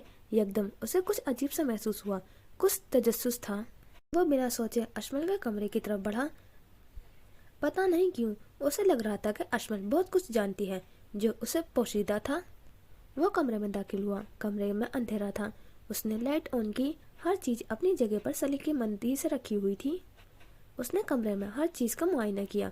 फिर उसकी नज़र बेड के सामने वाली मेज पर रखे लैपटॉप पर पड़ी जो कि ऑन था। उसने झट से लैपटॉप की तरफ कदम बढ़ाए। पास पहुंचकर वो कुर्सी पर आकर बैठा। लैपटॉप पर अशमल के सारे जर्नल खुले पड़े थे। पहले तो उसने ये गैर मुनासिब समझा, मगर अगले ही लम्हे उसने बिना सोचे जर्नल खोला। उस जर्नल में अशमल का माजी कैद था। वो जिस तरह जर्नल पढ़ रहा था उसे न जाने क्यों अशमल से हमदर्दी हो रही थी। उसने अपने आप पर बीती लिखी हुई थी। वो सोच भी नहीं सकता था कि अशमल से ये सब कैसे बर्दाश्त किया होगा। रईस का एक एक जुल्म उधर लिखा था। वो इस वक्त अफसोस के सिवा कुछ नहीं कर सकता था। जर्नल का अगला बाब 16 मार्च 2020 के नाम का था। ये रात तो वो भी नहीं भूल सकता था। इस एक रात में जाने कितनी जिंदगियां बदली थी और इस जर्नल को पढ़कर उसकी हवाइयाँ उड़ गई थी। अशमल ने उस जर्नल को पूरा नहीं लिखा था। उसने सिर्फ इतना लिखा था, मैं अपनी कहानी की हीरोइन और विलन खुद हूँ। उस रात हीरोइन का कत्ल हुआ था। फिर जानते हो क्या हुआ? वो हीरोइन विलन बन गई। शामिर को ये बात समझ नहीं आई थी। उस रात अशमल खान का कत्ल हुआ था। उससे उसकी जिंदगी छीन ली गई थी। फिर उसने वही किया जो उसने करना चाहिए था। वो चौंका था। रईस उसी रात गायब हुआ था और उसी रात उसने किसी वीरान सड़क पर रईस की गाड़ी देखी थी। और क्या हुआ था उस रात? जिया शामिर के कमरे में अदन के साथ खड़ी थी। शामिर बिना बताए गायब हो गया था। उसने अशमल को पार्लर से लेने जाना था। फिर शामिर और अशमल का फोटोशूट करवाना था। उसके भाई की शादी थी और सारे काम उसे अकेले करने थे। अभी अगर असवंत यहाँ मौजूद होता तो उसे एक काम न करना पड़ता। उसकी अपनी भी तबीयत कुछ बेहतर नहीं थी। कीमोथेरेपी से उसे कुछ सुकून मिल रहा था, मगर ये मुस्तकिल इलाज नहीं था। डॉक्टर ने सर्जरी बता दी थी। फिलहाल शामिर की शादी में सब लोग उलझ गए थे। शादी के फौरन बाद उसकी सर्जरी थी। वो शामिर को कॉल कर रही थी मगर वो नहीं उठा रहा था। एकदम असफन की कॉल आई। जिया, अब तुम मुझसे बातें छुपाओगी? वो थोड़ा खपा खपा था। डॉक्टर ने तुम्हें सर्जरी का बोला है और तुमने मुझे नहीं बताया। अदन की बर्थडे के बाद से काफी दिनों से उसने बात अच्छे से नहीं हुई रही थी। मुझे याद नहीं रहा। वैसे भी इतनी दूर से तुम क्या कर लेते? वो रूखे से लहजे में बोली। एक वही तो था जिसको वो अपना सारा गुस्सा और नाराजगी उतार सकती थी। क्या हो गया है जिया? तुम मुझे इस तरह बात नहीं कर सकती। उसे शायद बुरा लगा था। तुमने मेरी खबर ली पिछले 3 दिन से? मैं कैसी हूँ तुमने पूछा? दोनों एक दूसरे से खपाते। फोन कॉल पर आधी बात समझ आती थी और आधी नहीं। जिया, मैं इधर 2 नौकरियां कर रहा हूँ। सुबह 6 बजे जाता हूँ तो रात के 10 बजे आता हूँ। मैं मानता हूँ कि मेरी गलती है, मगर तुम्हारा ये लहजा मुझे तकलीफ पहुँचा रहा है। वो आराम से बोला था। तुमने मुझे बताया कि तुम पार्ट टाइम जॉब कर रहे हो। वो पता नहीं मगर हर बात में अजीब सा बर्ताव करती थी। असफन समझता था वो कैंसर जैसी बीमारी से लड़ रही थी। अच्छा, सब गलती मेरी है। आई एम सॉरी मेरी जिया पिया, इस बार माफ कर दो। गलती चाहे किसी की भी हो, मगर वो हमेशा सॉरी करके बात सुलझा लेता था। अब मैंने ये तो नहीं कहा कि गलती तुम्हारी है। बस छोड़ दो हर किस्म की नाराजगी। मैं तुमसे लड़ना अफोर्ड नहीं कर सकता। उसने मिन्नत की थी। जिया हंस दी। क्यों नहीं कर सकते अफोर्ड? तुम्हारे सिवा मेरा कोई है ही नहीं। तुम भी अगर मुझसे नाराज हो गई तो मैं किधर जाऊंगा? वो मासूम से लहजे में बोला। तो तुम भी तो ऐसे काम करते हो कि नाराज होना पड़ता है। वो जिया थी। वो सिर्फ अपने पसंदीदा मर्द के सामने नखरे दिखाया करती थी। तुम हो जाया करो नाराज, मैं मना लिया करूंगा। वो हल्का सा मुस्कुराया। और बताओ शामिर भाई की शादी कैसी जा रही है? उसने बात आगे बढ़ाई।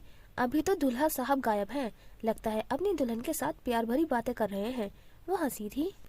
वो घर के अंदर दाखिल हुई थी। चौकीदार ने उसे बताया था कि शामिर काफी देर से पहले घर आया था।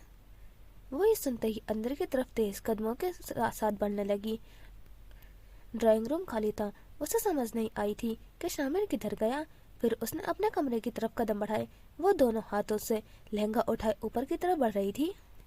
अशमल कमरे के दरवाजे तक पहुंची। शामिर सामने खड़ा था, आंखों में बेयकीनी थी। वो गहरे शौक में था, चेहरे का रंग उड़ा चुका था। जो सब उसे पता चला था वो बहुत भयानक था। अशमल उसे अपने कमरे में देख रही थी। खतरे की घंटी सुनाई दी थी। सामने बेड पर उसका लैपटॉप पड़ा था। अशमल का सांस अटका था। फिर वो शामिर की तरफ बढ़ी। मैंने कहा था कि अब मुलाकात निकाह के बाद होगी, तुम फिर आ गए। वो नॉर्मल अंदाज में बात कर रही थी। शामिर ने उसकी तरफ देखा। वो नहीं जानता था कि वो क्या बोले। अब इधर क्यों खड़े हो, जाओ। उसने शामिर को जाने का इशारा किया। रईस किधर है, उसने एकदम सवाल किया। अशमल अपनी जगह पर जम गई थी। चेहरे पर घबराहट थी। मैंने पूछा रईस किधर है। उसने अशमल को बाजू से पकड़ा। वो अशमल को चुभती हुई निगाहों से देख रहा था। अशमल का गला खुश्क हो गया था, जुबान पर ताला लग गया था। उसने थूक निकला। मैं नहीं जानती। उसने शामिर की आंखों में देखकर साफ इनकार किया। तुम सब जानती हो। उसने अशमल का बाजू और जोर से पकड़ा। अशमल के बाजू में तकलीफ हो रही थी। वो बार बार उससे बाजू छुड़वाने की कोशिश कर रही थी। शामिर ने अपनी गिरफ्त और मजबूत की। मेरा बाजू छोड़ो। वो दबा दबा चिल्लाई थी। शामिर ने मजीद जोर से उसका बाजू पकड़ा। अशमल ने गुस्से से आंखें बंद की। वो खुद पर बहुत काबू कर रही थी। रईस अशमल की गर्दन दबोचे खड़ा था और इसका भारी हाथ अशमल के कमर पर उठा था। उसे इस वक्त भी यही लग रहा था कि रईस उसके सामने खड़ा है। मेरा बाजू छोड़ो, मुझे तकलीफ हो रही है। उसने बंद आंखों के साथ इल्तिजा की। लहजे से डर और खौफ महसूस हो रहा था। वो सब जानता था। वो जानता था कि रईस ने अशमल के साथ क्या किया, लेकिन फिर भी उसे तकलीफ दे रहा था। मुझे सब सच बताओ। वो उसके मुंह पर जोर से चिल्लाया। उसे अंदाजा ही नहीं हुआ था कि कब अशमल की चूड़ी टूटकर उसकी कलाई में लगी थी। वो अशमल को बुरी तरह मार रहा था। ना जाने कितनी ही थप्पड़ और मुक्के अशमल को मार चुका था। वो दर्द के मारे चीख रही थी, लेकिन उसकी सुनने वाला यहाँ कोई ना था। वो तन्हा उस जानवर के हाथों पिट रही थी।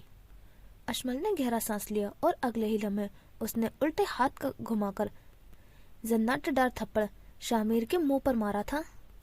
शामिर एकदम पीछे हुआ। आंखों में शदीद गुस्सा था, जिसे पीने की कोशिश कर रहा था। चाहे कुछ भी हो, वो जवाब में अशमल पर हाथ नहीं उठाएगा। बस बहुत हुआ, वो चिल्लाई थी। वो अशमल नहीं हूँ जिस पर कोई चिल्लाएगा तो वो डर जाएगी। वो अशमल जो एक थप्पड़ खाने पर सहम जाती थी, जो 2 साल एक जानवर के हाथों तशद्दुद का निशाना बनती थी। आंखों में तकलीफ थी, मगर लहजे में सर्दपन था।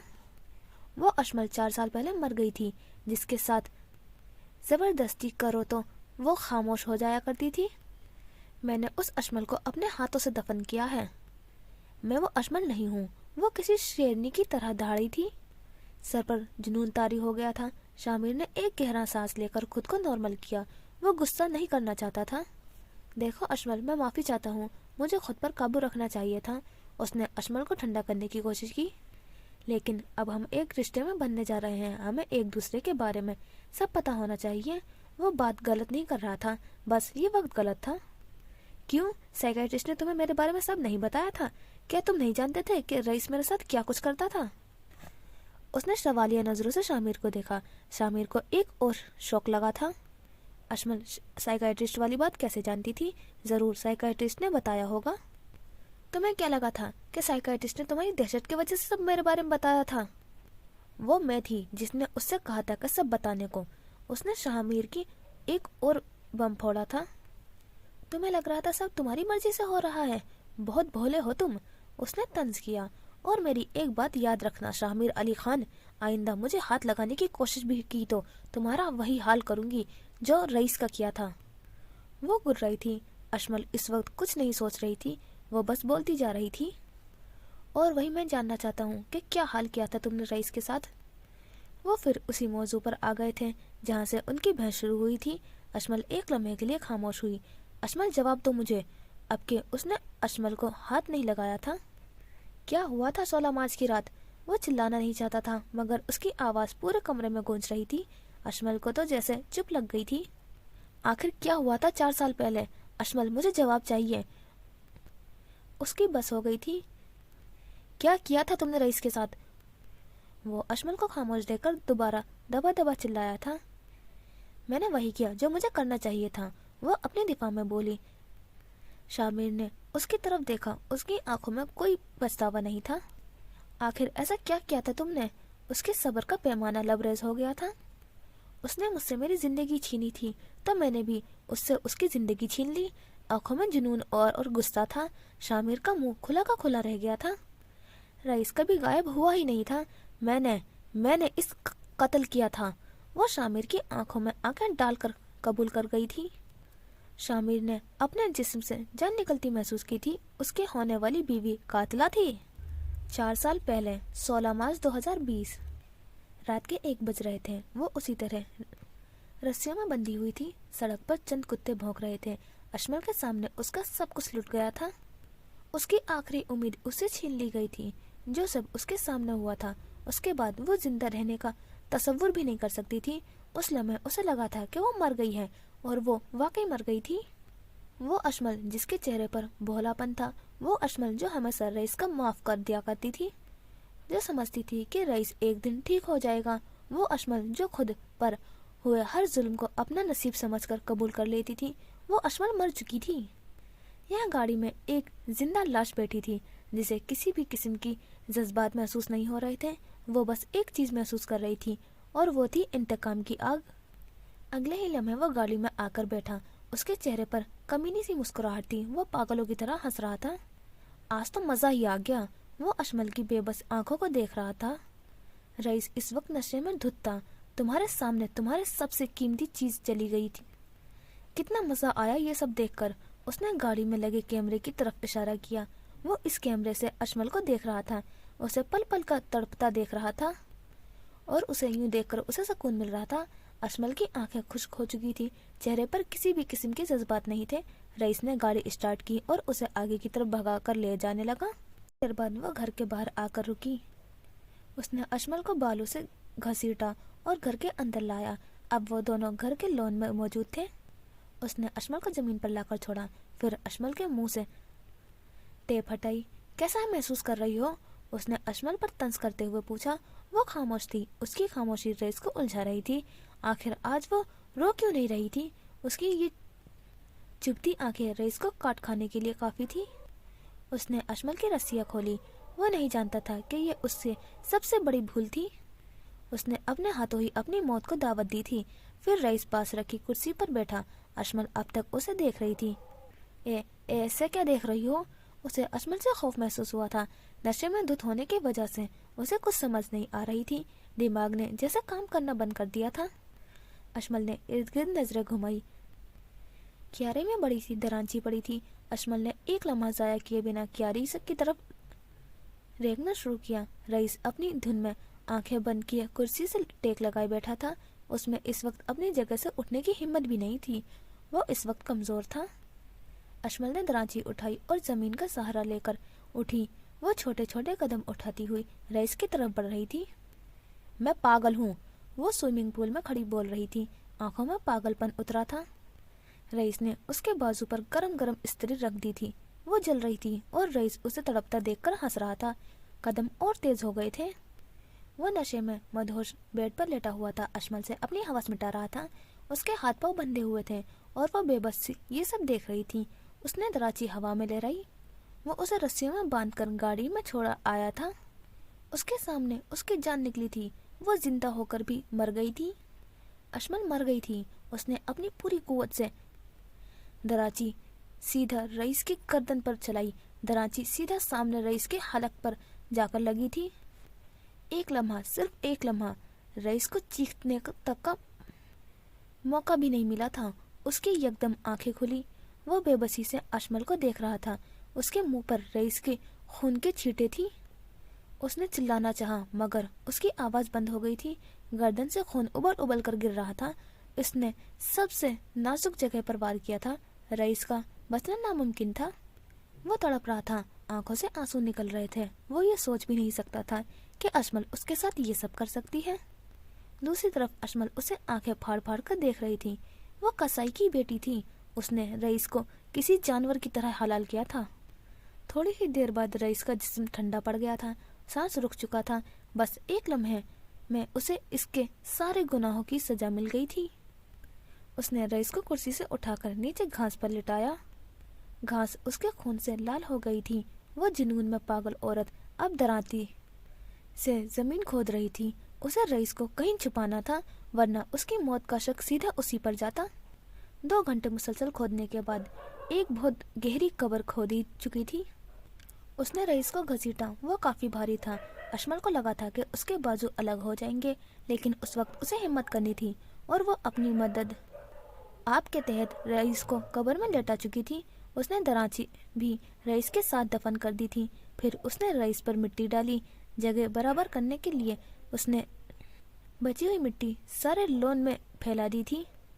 अब उसे खून साफ करना था, लेकिन वो जितना मर्जी साफ कर लेती, कहीं ना कहीं खून बचा ही रह जाता। उसने अंदर का रुख किया। उस वक्त जैसे वो अपने होश में ही नहीं थी। किचन से माचिस और मिट्टी का तेल उठाया। उसने लॉन में जगह जगह मिट्टी का तेल डाला। फिर घर की दीवारों और सारी गाड़ियों पर मिट्टी का तेल गिराया। अब उसने माचिस की तिल्ली घास पर गिराई और खुद घर के अंदर भागी। वो मर जाना चाहती थी। उसे लगा था कि बजाय अपने अंदर की आग में रोज जलने के उसे आग में जल कर मर जाना आसान होगा। एकदम पूरे लॉन में आग भड़की थी और आहिस्ता आहिस्ता आग लॉन से दरख्तों पर लगी, दरख्तों से दीवारों पर और दीवारों से पूरे घर में आग लग चुकी थी। वक्त पूरा घर जल रहा था। आग कितनी भी कम क्यों ना हो, वो भड़कती भड़कती इर्द गिर्द की हर चीज जला देती है। सारे के सारे सबूत मिट चुके थे। आग को देखते ही पड़ोस के लोगों ने फायर ब्रिगेड को कॉल मिलाई और कुछ देर में ही आग पर काबू कर लिया गया था। आधा घर जल चुका था। दीवार काली सियाह हो गई थी। हर जगह राख पड़ी थी। अशमल टीवी लॉन्च में बेहोश मिली थी। धुएं की वजह से वो बेहोश हो चुकी थी, लेकिन वो बच गई थी क्योंकि आग अंदर दाखिल हुई ही नहीं थी। शायद किस्मत उस पर मेहरबान हुई थी। उसकी लाख कोशिश के बावजूद भी वो बच गई थी। रईस पूरी दुनिया के लिए गायब हो चुका था। 2-3 महीने तक तो पुलिस उसके केस पर अशमल से मुख्तलिफ सवाल करती रही, लेकिन उन्हें कोई जवाब नहीं मिल रहा था। वो बस यही कहती थी कि उसे कुछ याद नहीं। वो पुलिस को घर में बुरी हालत में मिली थी। अगर वो वक्त पर ना पहुंचते तो आग घर के अंदर दाखिल हो जाती और अशमल आग में जलकर मर जा चुकी होती। इसलिए उस पर शक का सवाल ही नहीं पैदा होता था। शामिर अब तक यकीन नहीं कर पा रहा था कि अशमल ये सब कर सकती थी। उसके चेहरे का रंग उड़ चुका था। हकीकत बहुत दर्दनाक थी। वो ये सब कबूल ही नहीं कर पा रहा था। इतना बड़ा सच तुमने मुझसे छुपाया? वो अशमल को बेएतबारी से देखने लगा। क्या तुमने मुझसे कुछ नहीं छुपाया? वो शामिर की आंखों में देखकर बोली। शामिर को समझ नहीं आई थी। अदन तुम्हारा बेटा नहीं है। तुमने भी तो मुझसे ये बात छुपाई।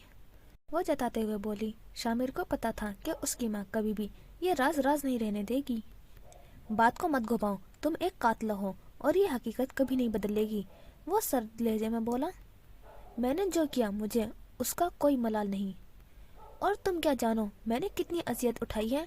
तुम कुछ नहीं जानते शामिर, कुछ नहीं। वो नफी में सर हिलाते हुए बोली। इस सब में पहली बार अशमल की आंखें भीगी थी। हर वक्त इस खौफ में जिंदगी गुजारते रहना कि पता नहीं अगले लम्हे मेरे साथ क्या होगा।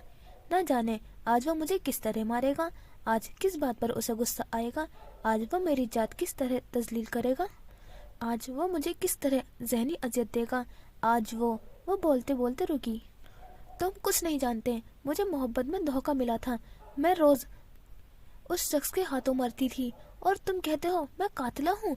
तो हाँ हूँ मैं कातिला। वो चिल्लाई थी। उसके बस हो गई थी। सब छिपाते छिपाते तुम्हारी ये जज्बाती बातें मुझ पर कुछ असर नहीं करेंगी। मैं अदन को किसी कातिला के हाथों पलने नहीं दूंगा। वो अदन के बारे में समझौता नहीं करता था। अदन तुम्हारा बेटा नहीं है। उसकी जिंदगी के फैसले तुम नहीं कर सकते। वो उसे वार्निंग दे रही थी। अदन मेरा बेटा है। वो पूरी कुव्वत से चिल्लाया था। अशमल को उससे जरा भी खौफ महसूस नहीं हुआ था। मैंने ये सोचा भी कैसे कि कोई औरत मेरे बेटे को अच्छे से पाल सकती है। उसे निकाह का फैसला बेवकूफाना लगा था।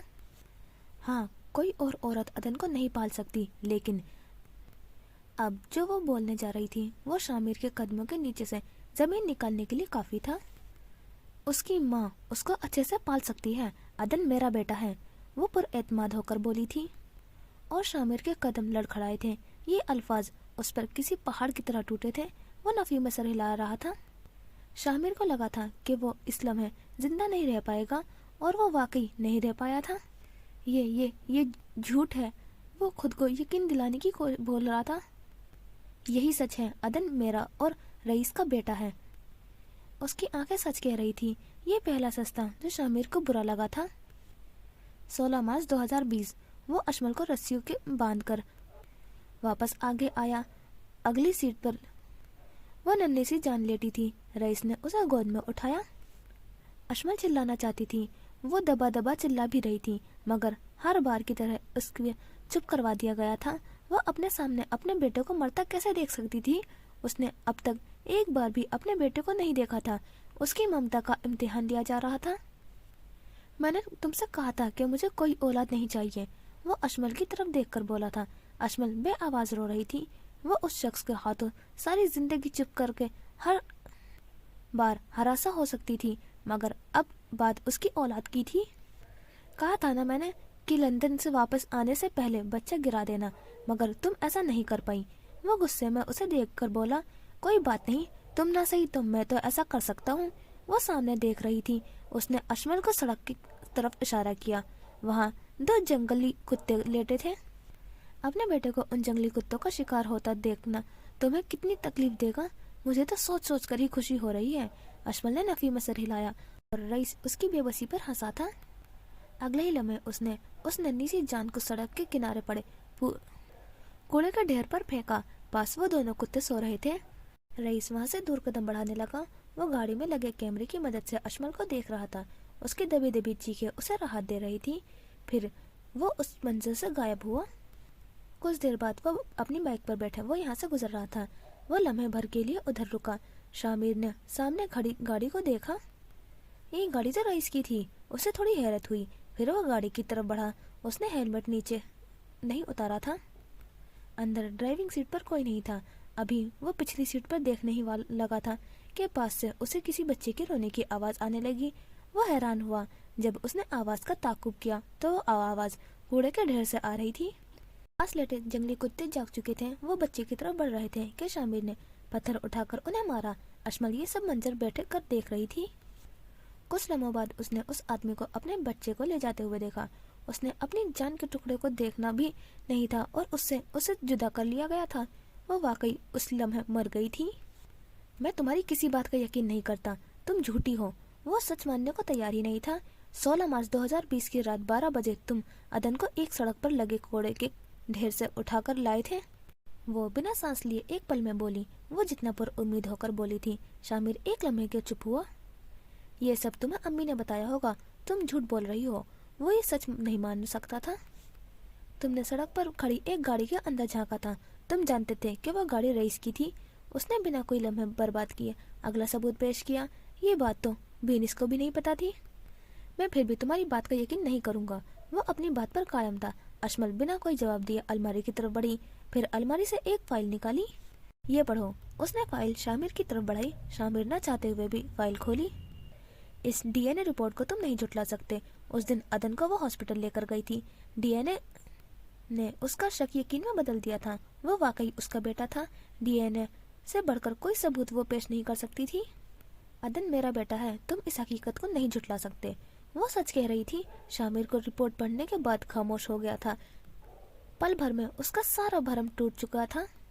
अदन उसकी औलाद नहीं थी और ये हकीकत कोई नहीं बदल सकता था। उसे लगा था कि उसके 4 साल जाया हो गए। एक ही लम्हे में अदन को उससे छीन लिया गया था। मैं तुम्हारे खिलाफ कोर्ट जाऊंगा। तुम रईस की कातिल हो। मैं तुम्हें सारी जिंदगी के लिए जेल में बंद कर दूंगा।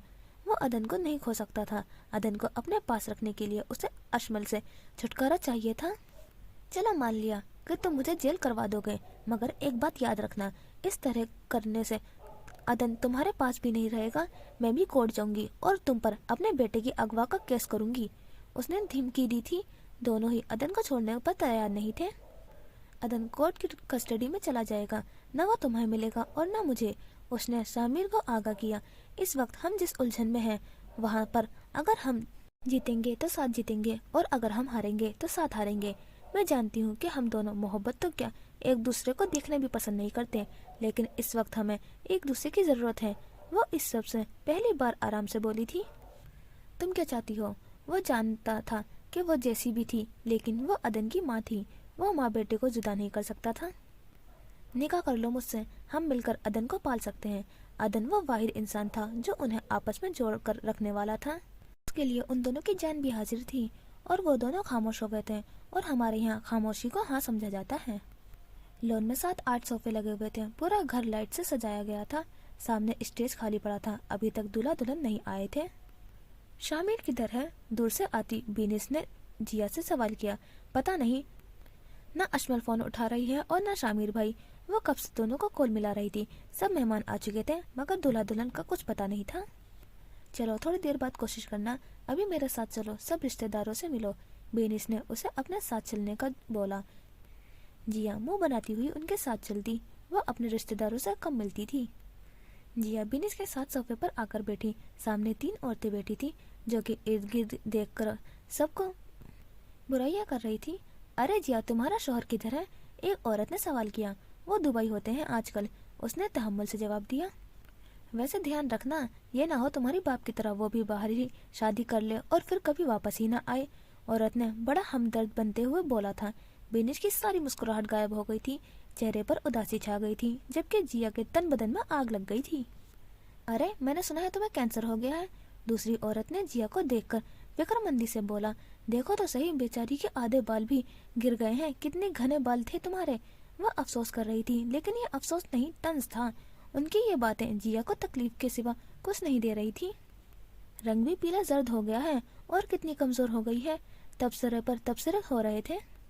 अरे वो मिसेस कमाल को भी कैंसर था। बेचारी ने अमेरिका से इतनी महंगी सर्जरी करवाई थी, पर फिर भी कैंसर की बदौलत अपनी जान से हाथ धो बैठी।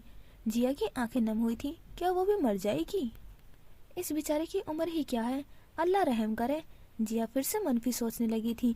असफंद और शामिर की लाख कोशिश के बावजूद भी उसे उम्मीद थी कि वो ठीक हो जाएगी, मगर आज उन औरतों की बातों से उसे लगा था कि उसके पास वाकई कुछ दिन बचे हैं।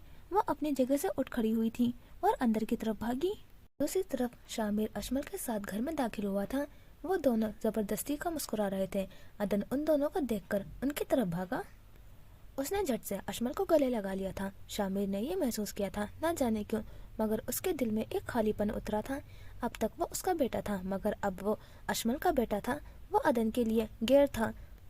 शायद वो कुछ ज्यादा ही सोच रहा था और सब खुद से ही तसव्वुर कर रहा था।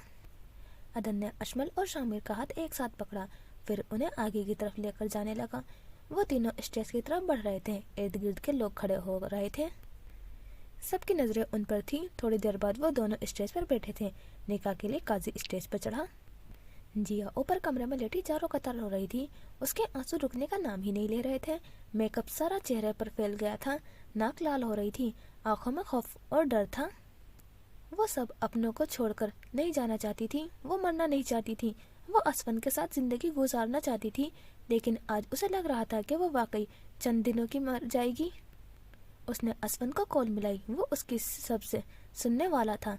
असफन जरूर उसे तसल्ली देगा। उसे इस वक्त किसी की बहुत जरूरत थी जो उसे हौसला दे। असफन ने कॉल नहीं उठाई थी। वो मुसलसल उसे कॉल कर रही थी। फोन उठाओ असफी, मुझे तुम्हारी जरूरत है। वो रो रही थी। कोई उसके आंसू पोंछने वाला नहीं था। ध्यान रखना, ये ना हो तुम्हारे बाप की तरह वो भी बाहर किसी से शादी कर ले और फिर कभी वापस ही ना आए। उस औरत की ये बात उसके दिमाग में बार बार गूंज रही थी, लेकिन उसका असफंदियार ऐसा नहीं था। वो कभी भी जिया के साथ बेवफाई नहीं कर सकता था। उसे अपने असफंदियार पर यकीन था। इस वक्त उसे असफंदियार की कमी शिद्दत से महसूस हो रही थी। वो यहाँ होता तो जिया की आंख से एक आंसू भी नहीं बहने देता, लेकिन वो क्यों चला गया? क्यों उसने जिया को उस सब में अकेला छोड़ दिया? भरी दुनिया में वो अकेली रह गई थी। उसने असफंदियार को बेतहाशा कॉल्स मिलाई, मगर वो आज कॉल उठा ही नहीं रहा था। याद आता है तो क्यों उससे गिला होता है। वो एक शख्स हमें भूल चुका होता है। हम तेरे लुत्फ से नादिम हैं कि अक्सर औकात दिल किसी और की बातों से दुखा होता है। फिर वो उठी और खिड़की की तरफ बढ़ी। उसे एकदम खामोशी महसूस हुई थी। वो नीचे का मंजर देखने के लिए खिड़की के आसपास आकर खड़ी हुई थी। नीचे लॉन में शामिर और अशमल का निकाह शुरू हो चुका था। वो चौंकी थी। क्या शामिर या उसकी माँ को भी उसकी कमी महसूस नहीं हुई थी और उसके बगैर ही निकाह शुरू कर दिया गया था?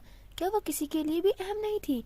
जिन रिश्तों से बिछड़ने का उसे खौफ था वो सब अपनी अपनी जिंदगी में मसरूफ थे। किसी के पास भी उसके लिए वक्त नहीं था।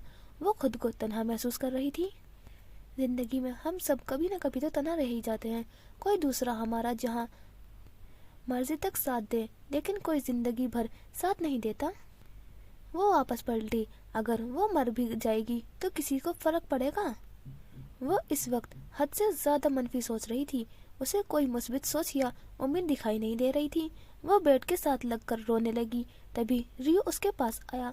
वो जिया को ऐसा रोता देखकर कुछ समझ तो नहीं पाया था, मगर वो आराम से जिया के पास जाकर बैठ गया। उसने जिया के हाथ पर अपना सर रखा। वो जानवर था, उसे कोई अकल नहीं थी, मगर इतना तो वो भी जानता था कि मेरी मालकिन उदास है। इस मामले में जानवरों को इंसानों से भी ज्यादा समझ होती है। जिया ने उसे गले से लगा लिया और फूट फूट कर रोने लगी। शामिर और अशमल स्टेज पर बैठे थे, साथ में काजी बैठा था। सब लोग इर्द गिर्द खड़े थे। उनका निकाह शुरू होने वाला था। अदन उनके दरमियान बैठा था। शामिर अली वल्द शाहनवाज खान, आपका निकाह अशमल खान वल्द खुशाब खान के साथ 2 लाख हक महर के साथ राजुल वक्त मुकर्रर किया जाता है। क्या आपको ये निकाह कबूल है? अदन मेरा बेटा है, तुम इस हकीकत को नहीं झुटला सकते। कबूल है। उसने गहरा सांस लिया था। क्या आपको ये निकाह कबूल है? काजी ने दूसरी बार पूछा। अगर हम जीतेंगे तो साथ जीतेंगे और अगर हारेंगे तो साथ हारेंगे। कबूल है। वो खुद की बेबसी पर महसूस कर रहा था। क्या आपको ये निकाह कबूल है? आखिरी बार इजाजत तलब की गई थी।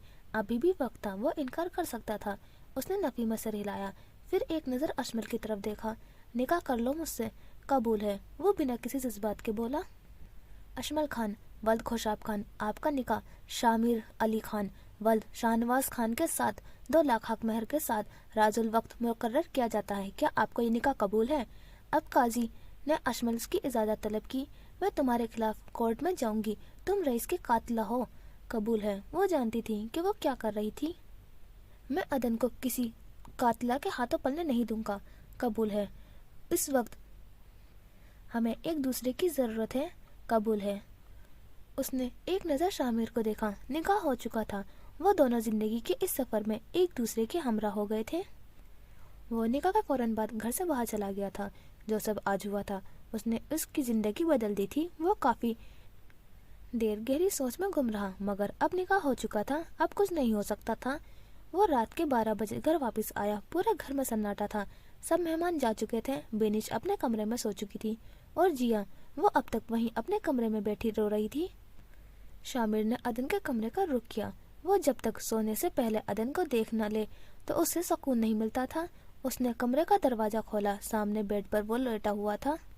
शामिर खुलकर मुस्कुराया। फिर उसने अदन के साथ लेटी अशमल को देखा। वो अदन को अपने सीने से लगाए सो रही थी। अदन मेरा बेटा है, तुम इस हकीकत को नहीं झुटला सकते। और शामिर के कदम वापसी की तरफ बढ़े थे। अदन को उसकी माँ मिल गई थी और अशमल को उसका बेटा। वो दोनों खुश थे, लेकिन शामिर, उसका क्या? वो बस एक गियर था। फिर वो अपने कमरे की तरफ बढ़ा। उसके कमरे के बिल्कुल सामने ही जिया का कमरा था। उसे एकदम जिया का ख्याल आया। निकाह के वक्त भी वो वहाँ मौजूद नहीं थी। वो कब से गायब थी? उसने कमरे का दरवाजा खोला। कमरे में अंधेरा था। वो आज भी वैसी ही थी। उसे अंधेरे में रोना पसंद था। शामिर ने लाइट्स ऑन की। जिया बेड के साथ बैठी थी। आंखों में आंसू थे जो कि शामिर को देखकर साफ करने लगी। अपने भाई से भी कोई आंसू छुपाता है? उसने जिया की तरफ देखकर बोला। वो अपनी जगह से उठी। शामिर ने अपने कदम उसकी तरफ बढ़ाए। वो अपनी बहन की आंखों में आंसू कैसे देख सकता था? क्या हुआ है? उसने आराम से पूछा। फिर वो बेड पर बैठा और साथ जिया को बिठाया। कुछ नहीं। वो उसकी तरफ देख नहीं रही थी। असफन से लड़ाई हो रही है? उसने कुछ कहा है? आप जानते हैं कि मैं और असफन लड़ते नहीं। कितना प्यार है ना तुम दोनों में। वो मुस्कुराकर बोला। जल्द ही आपके और अशमल के दरमियान भी हो जाएगा। उसने शामिर की तरफ देखा। पता नहीं, वो ना उम्मीद सा होकर बोला। अगर आप दोनों का वक्त आप दोनों को यहाँ तक ले आया है तो मोहब्बत भी हो ही जाएगी। उसकी बात पर शामिर खामोश हो गया था।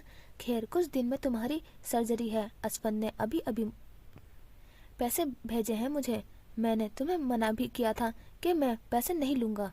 उसने जिया की तरफ खफा होते हुए बोला। अच्छा नहीं लगता भाई। क्या अच्छा नहीं लगता? भाई हूँ मैं तुम्हारा, पैसा तुमसे बढ़कर है। असफन ने भी जाने में जल्दी की, न मुझसे कोई मशवरा किया और न राय ली, वरना मैं उसे कभी न जाने देता। तुम्हारे भाई के पास इतना पैसा तो है कि वो तुम्हारा इलाज करवा सके, लेकिन तुम दोनों पर तो खुददारी का भूत सवार है। उसे असफन का पैसा भेजना सख्त बुरा लगा था। अच्छा अब गुस्सा ना करें और जाएं अपनी बीवी को वक्त दें। उसने मजाक किया था। वो अदन के साथ सो चुकी है। वो सर्द लहजे में बोला, तो आप भी साथ जाकर सो जाएं। उसकी बात पर वो बस मुस्कुरा कर रह गया था। वो जिया को सब कभी नहीं बता सकता था, उस वक्त तो बिल्कुल भी नहीं। अच्छा जी, हो गया हमारा एपिसोड 3 कंप्लीट। और मुझे अब शामिर और अशमल के साइड की स्टोरी अच्छी लग रही है, क्योंकि जिया और असवन के साइड की थोड़ी सॉफ्ट सी स्टोरी है, लेकिन अशमल और शामिर की साइड की थोड़ी सी सस्पेंस था जो अब मालूम हो गया है। लेकिन मुझे इस साइड की ज़्यादा अच्छी लग रही है स्टोरी। आपको किस साइड की अच्छी लग रही है और किसका कपल ज़्यादा अच्छा लग रहा है? मुझे अशमल और शामिर का कपल ज़्यादा अच्छा लग रहा है। और मुझे वो सीन ज़्यादा अच्छा लगा है जब अशमल ने रईस का मर्डर किया था, तो मुझे तो बहुत अच्छा लग रहा है सीन। आपको कैसा लगा था वो सीन? और क्या जिया का डर असवन के बारे में सही निकलेगा कि वो उसे चीट कर देगा या फिर छोड़ कर चला जाएगा? आपको क्या लग रहा है? मुझे तो अभी कुछ कह नहीं सकती, आप बताना आपको क्या लग रहा है और स्टोरी कैसी लग रही है, तो ज़रूर बताना। मिलते हैं नेक्स्ट एपिसोड में इंशाल्लाह। खुदा हाफिज़, अपना ख्याल रखना।